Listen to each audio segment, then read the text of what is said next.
ұсынуына байланысты барлық білім нысандары қашықтықтан оқыту ісінде.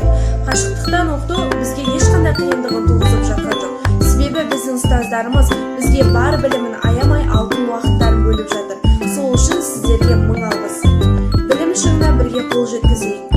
Ең бастысы денсаулық. Сондықтан да өзіміздің, туысқандарымыздың, достарымыздың денсаулығын сақтау мақсатында үйде болайық. Біз біргеміз.